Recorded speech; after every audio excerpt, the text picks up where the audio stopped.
नमस्कार,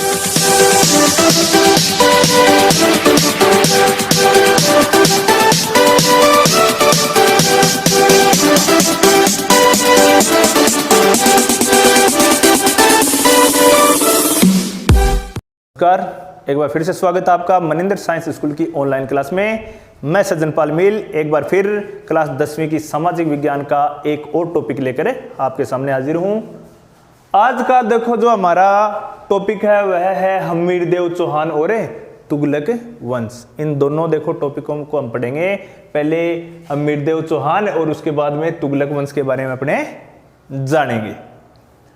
अब देखो हमीरदेव चौहान, सबसे पहले तो आपको मैं बता देता हूं कि हमीरदेव चौहान जो है वह रणथंभौर का शासक था। कहां का शासक था? रणथंभौर। ठीक है। उसके पिता का नाम था जेत्र सिंह। हमीरदेव चौहान के पिता का नाम क्या था? जेत्र सिंह। और इसकी जो पत्नी थी, रानी थी, उसका नाम था रंग देवी। और इसकी एक पुत्री थी जिसका नाम था पद्मला। ठीक है, ये बेसिक जानकारी है इसकी कि पिता का नाम जेत्र सिंह, रानी रंगदेवी और पुत्री पद्मला। अब देखो हमीरदेव जो चौहान है ये छोटा पुत्र था। जेत्र सिंह का क्या था? छोटा पुत्र था। उसके बावजूद भी ये क्या है? शासक बना। अब देखो शासक बनते ही इसने दिग्विजय और एकीकरण की नीति अपनाई। ठीक है, साम्राज्यवादी था ये। आसपास के जो क्षेत्र थे उनको जीत के और अपने साम्राज्य में मिलाना चाहता था। इसकी शक्ति इतनी ज्यादा बढ़ रही थी कि आसपास के जितने भी जो शासक थे वो इसकी शक्ति से चिंतित थे। और दिल्ली में जब इस बात का पता जलालुद्दीन खिलजी को, देखो किसको? जलालुद्दीन खिलजी को चला तो वह इसकी शक्ति सहन नहीं कर सका। ठीक है ना। और उसने रणथंभौर पर आक्रमण कर दिया। कहां से? झाइन से। क्या है? झाइन से रणथंभौर पर आक्रमण उसने कर दिया और रणथंभौर के घेरा डाल लिया। तो देखो रणथंभौर पर तो किसका शासन था? हमीरदेव चौहान का। दिल्ली में शासन किसका था? दिल्ली में शासन था जलालुद्दीन खिलजी का शासन था। तो देखो जलालुद्दीन खिलजी ने रणथंभौर को जीतने के उद्देश्य से रणथंभौर पर क्या किया? घेरा डाल लिया। और वो घेरा कब डाला? 1291 में। ठीक है ना। कब? 1291 में। काफी दिनों तक मतलब जो घेरा है उसने डाले रखा। लेकिन अंततः अब देखो रणथंभौर जो है उसका जो एक गुप्त दरवाजा था जिसका शत्रुओं को नहीं पता था, तो अब अंदर कैसे प्रवेश किया जाए। काफी दिनों तक मशक्कत के बावजूद जब रणथंभौर है वो इनके हाथ नहीं आया तो जलालुद्दीन है वो अपनी सेना लेकर वापस दिल्ली चला गया। अब जब वह दिल्ली गया तो उसका भतीजा था अलाउद्दीन खिलजी और दामाद भी था। दामाद और भतीजा। उसको जब यह पता चला कि जलालुद्दीन खिलजी तो नाक कटवा के आ गया, एक छोटा सा जो राज्य था रणथंभौर उसको ये जीत नहीं सका, खाली हाथ वापस आ गया, तो वो इस क्रोध को बर्दाश्त नहीं कर सका। और देखो हमीरदेव चौहान है ना, इसने अपने जीवन में 17 युद्ध लड़े थे जिनमें 16 युद्ध इसने जीते। लास्ट में 17वां युद्ध आ रहा किससे? अलाउद्दीन से। अब अलाउद्दीन है वह भी बहुत ही मतलब संकीर्ण विचारों वाला एक शासक था। जब उसको पता चला कि उसका जो चाचा या ससुर है जलालुद्दीन खिलजी वो रणथंभौर को बिना जीते ही आ गया, तो वो उस गुस्से को काबू नहीं कर सका। और 1296 में, देखो कब? 1296 में उसने जलालुद्दीन की हत्या कर दी। उसने सोचा कि ये तो आलसी है, जलालुद्दीन से कुछ नहीं होगा, जो करना है अगर साम्राज्य का विस्तार करना है तो मुझे करना होगा। और जलालुद्दीन के रहते हुए संभव नहीं, क्योंकि अलाउद्दीन जो खिलजी था, चौहान जो साम्राज्य है, चौहान वंश के जो लोग हैं, चौहानों की जो बढ़ती शक्ति है उससे अलाउद्दीन खिलजी है वो हतोत्साहित हुआ और उसको सहन नहीं कर पा रहा था। अंदर ही अंदर क्या है वो जल रहा था इनसे। चौहानों की बढ़ती प्रतिष्ठा को वो सहन नहीं कर पा रहा था, इसलिए उसने जलालुद्दीन को क्या किया? मार दिया। ठीक है। कब मारा? 1296 में। और उस समय देखो उसको एक बहाना भी मिल गया। बहाना क्या मिला कि मंगोल शासक था जिसका नाम था मंगोल मोहम्मद शाह। क्या नाम था? मोहम्मद शाह। और ये किसका साथी था? मोहम्मद शाह साथी था किसका? अलाउद्दीन खिलजी का। लेकिन खिलजी सेना में रहते हुए इसने एक छल कपट किया। लूट का जो माल अलाउद्दीन ने किसी राज्य पर आक्रमण किया और सारा सोना चांदी जो लूटा ना, उसको मोहम्मद शाह है वो लेके वहां से भाग गया। ठीक है, नाम देख लेना आप, याद रखना, बागी मंगोल मोहम्मद शाह। ठीक है, बागी कौन होता है? जो धोखा करके और वहां से भाग जाए उसको बोलते हैं बागी।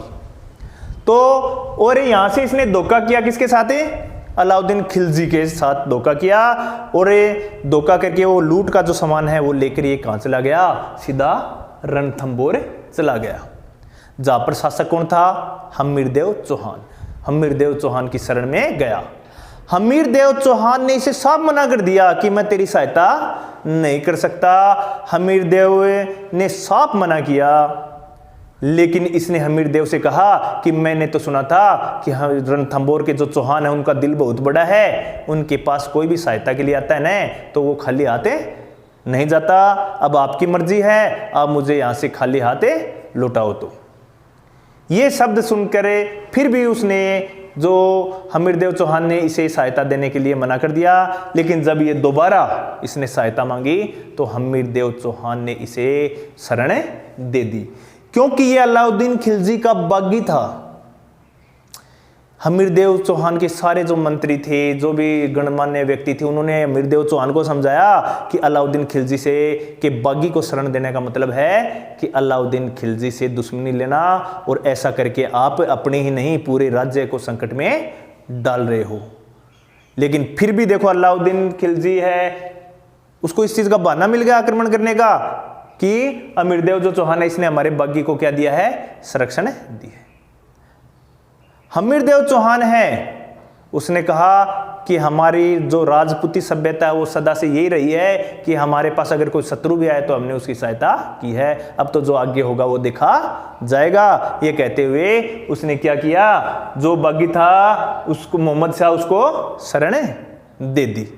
जब इस चीज का पता अलाउद्दीन खिलजी को चला कि रणथंभौर में जो हमीरदेव चौहान है इसने अपने दुश्मन को, अपने बागी को क्या है? शरण दिया, तो और भी ज्यादा आग बबूला हो गया और उसे रणथंभौर पर आक्रमण करने का मौका मिल गया। तो उसने देखो रणथंभौर पर आक्रमण करने के लिए 1299 में, कब? 1299 में उलुग खां जो इसका भाई था, ठीक है ना, उलुग खां किसका भाई था?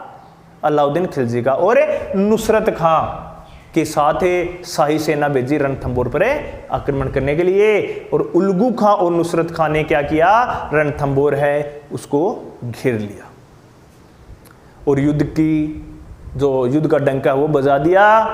उस समय देखो जो हमीरदेव चौहान है, कौन है? हमीरदेव चौहान। इसने एक यज्ञ किया था जिसका नाम था कोटियजन यज्ञ। वो यज्ञ किया हुआ था। इस यज्ञ को करने के बाद में किसी भी व्यक्ति को कुछ दिनों के लिए मौन व्रत धारण करना होता था, मतलब बिना कुछ बोले। मौन व्रत क्या होता है? पूरे दिन बोलना ही नहीं, कई दिनों तक मुंह से बोलना ही नहीं। तो देखो कौन सा यज्ञ किया था? कोटियजन यज्ञ किया, और वो मौन व्रत धारण किए हुए था। कौन है? हमीरदेव चौहान। ठीक है, इसलिए उसने अपने 2 सेनापति हैं या 2 उसके लड़ाके थे, भीम सिंह और धर्म सिंह। क्या नाम था? भीम सिंह और धर्म सिंह। उनको खिलजी सेना का मुकाबला करने के लिए भेजा। अब देखो भीम सिंह और धर्म सिंह, इन्होंने मतलब अपनी सेना लेकर इन्होंने इतनी भयंकर और इतने जबरदस्त तरीके से प्रहार किया कि जो खिलजी सेना है वो परास्त हो गई, हार गई। और खिलजी सेना को इन दोनों ने अच्छी तरह लूट लिया। उनके पास जो कुछ भी था, हथियार वगैरह थे, सोना चांदी, सारा लूट लिया। और लूट का माल लेकर भीम सिंह और धर्म सिंह है वो कहां आ गए? रणथंभौर के पास पहुंचे ही थे, रणथंभौर के गेट के पास पहुंचे ही थे कि अचानक उन्हें खबर मिलती है। क्या खबर मिलती है? कि उलगू खां और नुसरत खां ने दोबारा क्या कर दिया? आक्रमण कर दिया। तो जो भीम सिंह था इसने धर्म सिंह को लूट का माल दिया, कहा कि तू तो क्या है, किले में जा ये माल लेके, और मैं उस जो सेना है उसको रोकता हूं। धर्म सिंह है वो रणथंबोर में लूट का सारा जो माल लेकर पहुंच गया, और भीम सिंह, अब देखो जब धर्म सिंह है वो भीम सिंह का साथ जब छोड़ के चला गया तो उस समय भीम सिंह की शक्ति भी थोड़ी क्या हो गई, कमजोर हो गई। जो नीतियां पहले बनाई थी वो नीतियां उससे अब नहीं बनी, और भीम सिंह है वो खिलजी जो सेना है उससे लड़ता हुआ वीरगति को प्राप्त हुआ, यानी कि मारा गया। ठीक है, और कौन सी सेना की पराजय हुई? अभी भीम सिंह और जो धर्म सिंह है उनकी पराजय हुई, हमीरदेव चौहान की पराजय हुई। लेकिन अभी युद्ध खत्म नहीं हुआ। अब जो उल्लुग खां है और नुसरत खां है, ये दोनों ही क्या है, दिल्ली वापस लौट गए। कहां लौट गए? दिल्ली वापस। ठीक है ना, उल्लुग खां दिल्ली चला गया, नुसरत खां है उसको उसने वापस भेज दिया। अब नुसरत खां यहां रह गया और उल्लुग खां कहां चला गया? उल्लुग खां दिल्ली चला गया। ठीक है ना, लेकिन नुसरत खां जो है वो क्या कर रहा था, किले को तोड़ने की कोशिश कर रहा था। हमीरदेव चौहान का जो रणथंबोर था, इसका जो इस किले की एक खासियत थी कि इसमें गुप्त द्वार है, उससे अंदर मतलब जाया जा सकता था, किले को बेद कर नहीं जाया जा सकता था। तो एक बम का जो गोला था उससे क्या है, किले की दीवार तोड़ने की कोशिश कर रहा था, लेकिन वो बम का गोला है वो किले की दीवार से टकरा कर वापस आ गया, जिससे नुसरत खां की क्या हो गई, मृत्यु हो गई। ठीक है, नुसरत खां है वो मारा गया। इस समय उल्लुग खां कहां गया? दिल्ली गया। जब अलाउद्दीन खिलजी को इसका समाचार मिला तो उसने क्या किया, खुद सेना लेके, अलाउद्दीन खिलजी है वो खुद शाही सेना लेके, एक बड़ी विराट सेना लेके और रणथंबोर पर आक्रमण करने के लिए आ गया, दिल्ली से चल पड़ा। लगभग 1 साल तक उसने घेरा डाले रखा। लगभग 1 साल हो गया था। किसने? अलाउद्दीन। अब पहले तो देखो कौन थे, उल्लुग खां, नुसरत खान थे ना। नुसरत खां ये तो मर गया, नुसरत खां गया भाई, इसको देखो काट दो। अब बचा कौन है? उल्लुग खां, और साथ में कौन बचा? अलाउद्दीन खिलजी। अलाउद्दीन खिलजी ने रणथंबोर जो दुर्ग था, ये दुर्ग है मान लो रणथंबोर दुर्ग है, चारों ओर घेरा डाल लिया। घेरा किस लिए डाला? ये दुर्ग है, ये घेरा, घेरा का मतलब है यहां भी सैनिक खड़े कर दिया, अपने दुर्ग के चारों ओर क्या है, अपने सैनिक खड़े कर दिया, अपनी सेना है खड़ी कर दी। उसने सोचा ऐसे तो नहीं निकलेंगे, लेकिन 1 साल तक, कब तक नहीं निकलेंगे, कब तक गेट नहीं खोलेंगे, मतलब है जब भूख लगेगी, अंदर की जो राशन की सामग्री वो समाप्त हो जाएगी, अनाज खत्म हो जाएगा, तो कभी तो गेट खोलेंगे। इसी दृष्टि से क्या इसने 1 वर्ष तक घेरा डाले रखा। लेकिन अचानक अलाउद्दीन खिलजी को यह समाचार मिलता है कि दिल्ली में जनता ने बगावत कर दिया। दिल्ली के जो छोटे छोटे राज्य थे ना, उन्होंने बगावत कर दी। तो एक तरफ तो दिल्ली की टेंशन होगी उसकी, भाई दिल्ली भी जाना जरूरी, और एक तरफ है रणथंबोर को भी जीतना जरूरी था। तो इसने सोचा कि ऐसा क्या काम किया जाए, या कोई ऐसी तरकीब निकाली जाए कि जल्दी क्या अपने रणथंबोर को फतेह कर लें। गेट ये खोलने वाले हैं नहीं। इधर देखो अंदर भी जो राशन सामग्री है वो क्या है, धीरे धीरे क्या होती जा रही थी, समाप्त होती जा रही थी। तो रणथंबोर के जो शासक हैं, जिनका नाम था हमीरदेव चौहान है, और इनके जितने भी मंत्री हैं, उनको भूख से मरने का डर सताने लग गया। तो ये जो दरवाजा है वो खुलने ही वाले थे कि अचानक इसने अपना दिमाग लगा दिया। किसने? अलाउद्दीन खिलजी ने। अलाउद्दीन जो खिलजी है उसने कहा कि मैं आपसे संधि करना चाहता हूं। अलाउद्दीन खिलजी ने समाचार भेजा हमीरदेव चौहान के पास कि मैं आपसे संधि करना चाहता हूं, किंतु उसके जो मंत्री थे, सेनापति वगैरह थे, उन्होंने अलाउद्दीन खिलजी के पास हमीरदेव चौहान को जाने से मना कर दिया, क्योंकि उनको पता था कि अलाउद्दीन खिलजी वो एक कपटी शासक है। इसके जो किस्से हैं, कपट के किस्से हैं, वो पूरे भारत में प्रसिद्ध थे कि किस प्रकार इसने अपने चाचा की हत्या कर दी, या किसी भी शासक को ये अपने पास संधि के लिए बुलाता है और उसको फिर क्या है हिरासत में ले लेता है, उसको क्या है मरवा डालता है।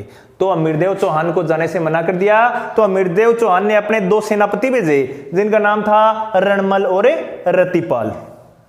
ठीक है, विश्वासघाती थे एक तरह से। रणमल और रतिपाल को भेजा। तो रणमल और रतिपाल जब गए अलाउद्दीन खिलजी के पास संधि करने के लिए, तो अलाउद्दीन खिलजी ने उन्हें लालच दे दिया कि तुम मेरा साथ दो और इस गेट जो रणथंभौर है ना, इसका जो गुप्त दरवाजा वो मेरे को बता दो, मैं तुम्हारे को 2 राज्य दे दूंगा दोनों को। रणमल और रतिपाल ने सोचा कि यहाँ तो अपने सेनापति के पद पर हैं, सेनापति हैं, किसी राज्य के राजा बनेंगे, तो उनके दिमाग में क्या आ गया, उनके मन में लालच आ गया और उन्होंने क्या फैसला किया कि हम आपका साथ दे देंगे। और इन दोनों के विश्वासघात के कारण उनके गुप्त दरवाजे का, जो गुप्त दरवाजा था रणथंभौर का, उसको किसको पता चल गया, अलाउद्दीन खिलजी को, जिससे अलाउद्दीन खिलजी ने गुप्त दरवाजे को तोड़ दिया। अब देखो क्या होता है, अंदर जब यह पता चलता है कि अलाउद्दीन की जो सेना वो तो शक्तिशाली है, मरना तो अपने को है ही, अपने सभी मरेंगे, लेकिन भूख से या कायर की तरह नहीं, लड़ते हुए मरेंगे। तो सभी जितने सैनिक थे और जितने भी सेनापति और हमीरदेव चौहान, इन्होंने क्या किया, इन्होंने केसरिया वस्त्र धारण कर लिया, मतलब अपने सर पर एक केसरिया कपड़ा है, केसरी रंग का जो कपड़ा है वो बांध लिया और जो खिलजी सेना है उस पर क्या कर दिया, आक्रमण कर दिया। लेकिन आक्रमण करने से पहले उन्होंने क्या किया, देखो पहले जो राजपूत स्त्रियां होती थी ना, वो जोहर करती थी, कोई अग्निकुंड में जोहर कर लेती थी, कोई जल जोहर कर लेती। जोहर का मतलब है, कुछ औरतें हैं वो मतलब आग में कूद जाती थी, कुछ जल में अपनी जान दे देती थी, ताकि जो दुश्मन है उनके हाथ में वो स्त्रियां न लगे, तो अपना जीवन खत्म कर लेती थी, मतलब एक तरह से आत्महत्या कर लेती थी ताकि वो दुश्मनों के हाथ में नहीं लगे। तो देखो जब इन्होंने आक्रमण किया, हमीरदेव चौहान की सेना ने आक्रमण किया, उससे पहले हमीरदेव की जो पत्नी है जिसका नाम था रानी रंगदेवी और पुत्री पद्मला, इन दोनों के नेतृत्व में जितनी भी छत्राणियां थीं, जितनी भी मतलब महिलाएं थी राजवंशी है, उन सब ने जल जोहर कर लिया, मतलब पानी है उसमें डूब के अपनी जान दे दी। देखो एक ये पद्मला नाम है ना, पद्मला हमीरदेव चौहान की ये क्या थी, पुत्री थी, इसके नाम से एक पद्मला तालाब भी निर्माण करवाया गया है। उस तालाब का नाम क्या है, पद्मला तालाब। उसी तालाब में इन्होंने क्या है, कूद के जल जोहर कर लिया था। तो इनकी कहानी खत्म, इन्होंने जल जोहर कर लिया। अब जो हमीरदेव चौहान है और इसकी सेना है, इसने बहुत ही ज्यादा बहादुरी से, हमीरदेव चौहान और उसकी सेना ने वीरता पूर्वक लड़ते हुए जो अलाउद्दीन खिलजी है उसकी सेना से लोहा लिया। लोहा लिया का मतलब है टक्कर ली। वीरता पूर्वक लड़ते हुए सभी है वो वीर गति को क्या हो गए, प्राप्त हो गए। ठीक है। और सन 11 जुलाई 1301 में हमीरदेव चौहान मारा गया और जो रणथंभौर है इस पर किसका आक्रमण हो, किसका आधिपत्य हो गया, अलाउद्दीन खिलजी का। तो देखो प्रश्न आता है कि अलाउद्दीन खिलजी ने रणथंभौर पर विजय कब की, तो 1301। अब देखो अभी भी कहानी खत्म नहीं हुई है, अभी तो क्लाइमैक्स बाकी है। किसकी मदद से मतलब गुप्त दरवाजा खुलवाया था अलाउद्दीन खिलजी ने, या देखो हर राज्य में एक दो धोखेबाज जरूर होते हैं, नाम था रणमल और रतिपाल। अब रणमल और रतिपाल अलाउद्दीन खिलजी के समक्ष प्रस्तुत होते हैं और राज्य की मांग करते हैं कि आपने कहा था कि अगर हम जीत जाएंगे, हम आपको बता देंगे तो आप मुझे राज्य दोगे। तो अलाउद्दीन खिलजी ने इनसे कहा कि जो अपने स्वामी का नहीं हुआ वो मेरा क्या होगा। क्या बोले कि तुम जो अपना राजा है तुमने उसके साथ विश्वासघात कर लिया, कल को पता नहीं मेरे साथ भी तुम विश्वासघात कर लोगे, अपने जो राजा का नहीं हुआ वो मेरा क्या होगा। यह कहते हुए इन दोनों को मरवा दिया। ठीक है, क्या किया, इन दोनों को मरवा दिया। तो ये था देखो हमारा हमीरदेव चौहान या रणथंभौर की विजय किसकी, अलाउद्दीन खिलजी की। अब जो हमारा वंश है वो तुगलक वंश है, उनके बारे में अपने देखते हैं। अब देखो जो हमारा अगला वंश है वो है तुगलक वंश। प्रश्न आता है कि तुगलक वंश के प्रमुख शासकों के बारे में वर्णन कीजिए। ऐसा ही प्रश्न आता है, ऐसे नहीं पूछेंगे तुगलक वंश पूरे वंश के बारे में बताइए, ऐसे नहीं। या तो पूछेंगे कि तुगलक वंश के प्रमुख शासकों के बारे में बताइए या तुगलक वंश के बारे में बताइए। तो देखो यहाँ पर अपने जो प्रमुख रूप से 3 शासकों का वर्णन करेंगे तुगलक वंश के, जिनके नाम है सबसे पहले गयासुद्दीन तुगलक, फिर मोहम्मद तुगलक और फिर फिरोज शाह तुगलक। ठीक है ना। तो देखो तुगलक वंश का जो प्रथम शासक था वो था गयासुद्दीन तुगलक। ठीक है। इसको मतलब इसके समय में बंगाल में विद्रोह हो गए थे और बंगाल के विद्रोह को इनको क्या करना पड़ा, सामना करना पड़ा। काफी प्रांतीय मतलब विद्रोह हो गए थे। और देखो इसने बंगाल और जो प्रांतों में जो भी विद्रोह हो रहे थे उन विद्रोहों को दबाने के लिए, कुचलने के लिए अपने पुत्र को भेजा। इसके पुत्र का नाम था मोहम्मद तुगलक, जिसको जुन्ना खां के नाम से जाना जाता है। क्या नाम से जाना जाता है? जुन्ना खां। जुन्ना खां को भेजा इसने, जिसने कई जो विद्रोह हो रहे थे उनका दमन भी किया। अब देखो इसकी जल्दी मृत्यु होगी। कैसे मृत्यु होगी वो मैं आपको बताऊंगा। जब बंगाल को जीता था ना इसने, जब बंगाल पर जीते हासिल की, तो पहले जो राजा महाराजा होते थे ना उनके देखो कई शौक वगैरह होते थे। जैसे जो भी जीतता था या जो जीत हासिल करता था तो कोई तो भवन बना देता था, कोई उसकी याद में छतरियां बना देता था। तो यहां पर इसने क्या किया कि उस जीत के उपलक्ष्य में, बंगाल की जीत के उपलक्ष्य में एक स्वागत समारोह आयोजित किया था जिसमें काफी लोगों को आना था। तो उसी स्वागत समारोह में एक लकड़ी का भवन बनाया गया था। मतलब लकड़ी का जो भवन होता है ना वो बनाया गया था, कमजोर सा ही था, ठीक है। और ये लकड़ी के भवन से गयासुद्दीन जो तुगलक है उसका पैर फिसल गया और गयासुद्दीन तुगलक की क्या हो गई? मृत्यु हो गई। लकड़ी के भवन से गिरने के कारण इसकी मृत्यु हो गई। वैसे तो ये ऐसे मरे हैं, हमने उसमें हुमायूं भी तो देखा था, ऐसे ही दिनपना नामक पुस्तकालय से गिर के मर गया, वो कोई घोड़े से गिर के मर गया पोलो खेलते समय, ये लकड़ी के भवन से गिर के मर गया। तो ऐसे ही है। देखो गयासुद्दीन तुगलक है। अब देखो इसका राज्यारोहण तो हुआ था 1320 में, राज्यारोहण हुआ था। और काफी इसने देखो अपने शासन कार्य में या शासन काल में काफी जीत भी क्या है इसने उपलब्ध की थी। काफी युद्धों को इसने जीता था, लेकिन एक अल्प आयु में, मतलब छोटी सी आयु में ये शासन काल करके और लकड़ी के भवन से गिर के मर गया। अब देखो इसके बाद में इसका बेटा जिसका नाम था मोहम्मद तुगलक, लेकिन इसको जुन्ना खां के नाम से भी जानते थे। किस नाम से जानते थे? जुन्ना खां के नाम से जानते थे। अब देखो ये जो जुन्ना खां है ना, इसको कई संज्ञाओं से मतलब जाना जाता है। जैसे कुछ लोग इसको रक्त का प्यासा कहते थे, खून का प्यासा। प्रश्न आ जाए, छोटा प्रश्न आता है कि कौन सा तुगलक वंशीय कौन सा शासक था? यह प्रश्न सीधा ही पूछ लिया कि कौन सा शासक था जिसको रक्त का प्यासा बोला जाता था? तो रक्त का प्यासा कौन सा था? मोहम्मद तुगलक या जुन्ना खां। एक चीज है, अलग नहीं है, इसी का नाम था जुन्ना खां, उपनाम था, ठीक है ना। तो देखो रक्त का प्यासा इसको बोला जाता था। और इसके समय में 13 प्रांत थे, 23 प्रांत थे, सॉरी कितने प्रांत थे?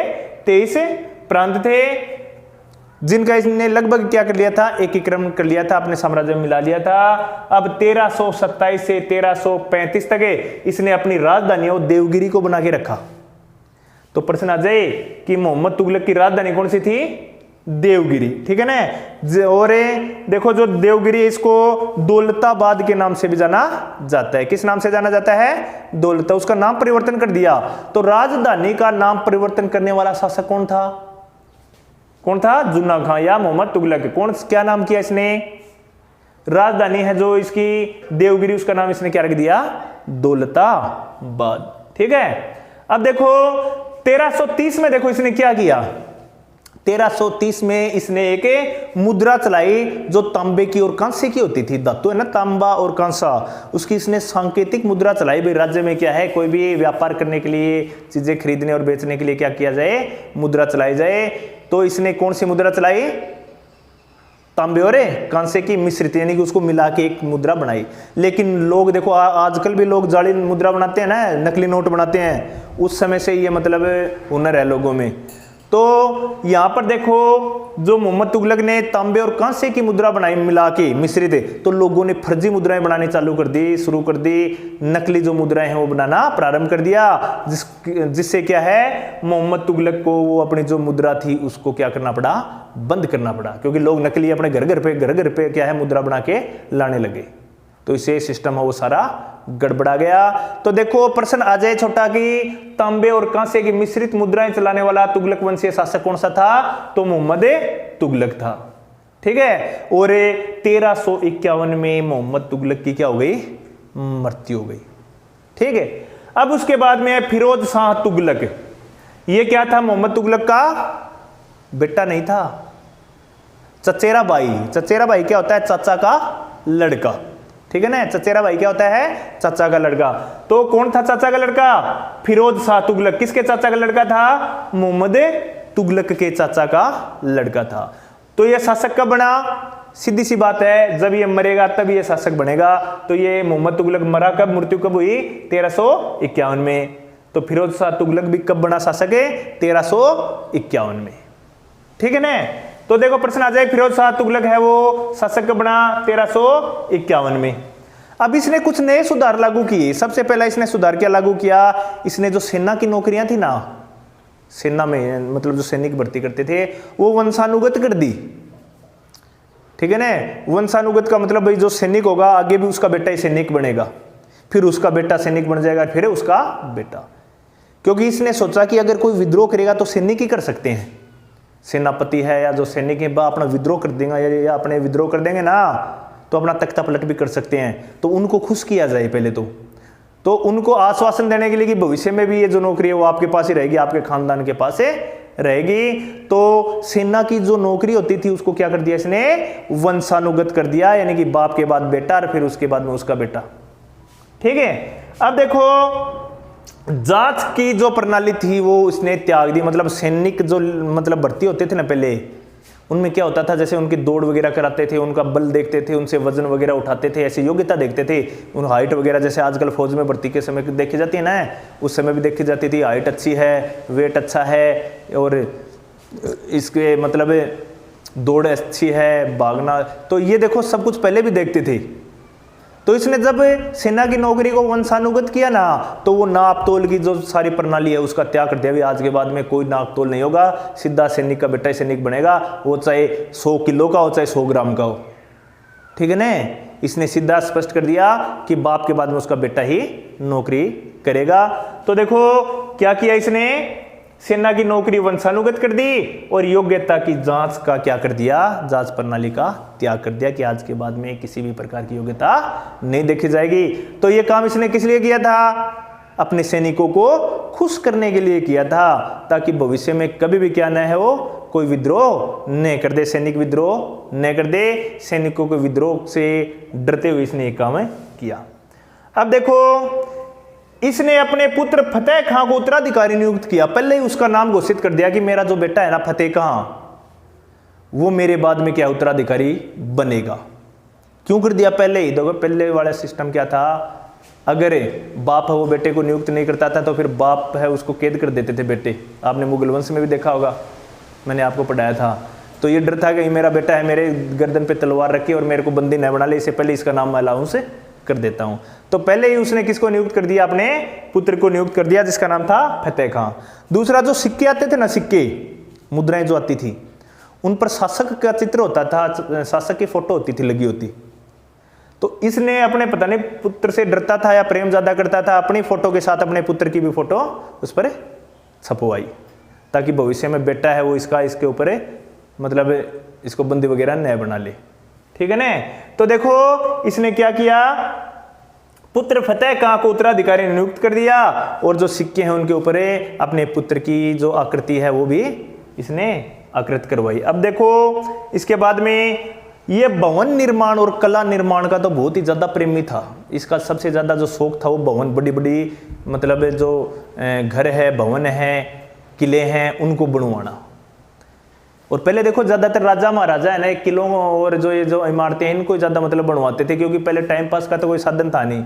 अब तो अपने तो टेलीविजन भी देख लेते हैं, मोबाइल में भी टाइम पास हो जाता है, किसी का गेम देख लेते हैं, खेल लेते हैं, बहुत सारी मतलब ऐसी चीजें हैं, अखबार पढ़ लेते हैं या किताबें पढ़ लेते हैं। पहले टाइम पास का कोई साधन था नहीं, तो ये अपना टाइम पास करने के लिए क्या है, कोई तो कोई भवन बना लेता था। किसी ने ताजमहल बना दिया, किसी ने लौह स्तंभ बनवा दिया, किसी ने कुछ बना दिया, किसी ने कुछ। तो उसी प्रकार ये भी क्या है, कला और जो मतलब भवन जो निर्माण है उसमें ज्यादा रुचि रखता था। कौन है, फिरोज शाह तुगलक। तो अगला है हांसी व सिरसा। देखो दो क्षेत्र थे इसके राज्य में, हांसी और सिरसा, जहां पानी की बहुत ज्यादा कमी थी, जल की कमी थी। वहां की जनता है वो जल के लिए तरस रही थी और जल का बहुत ज्यादा संकट था, हाहाकार मचा हुआ था। कौन कौन से क्षेत्र में, एक तो हांसी व दूसरा सिरसा।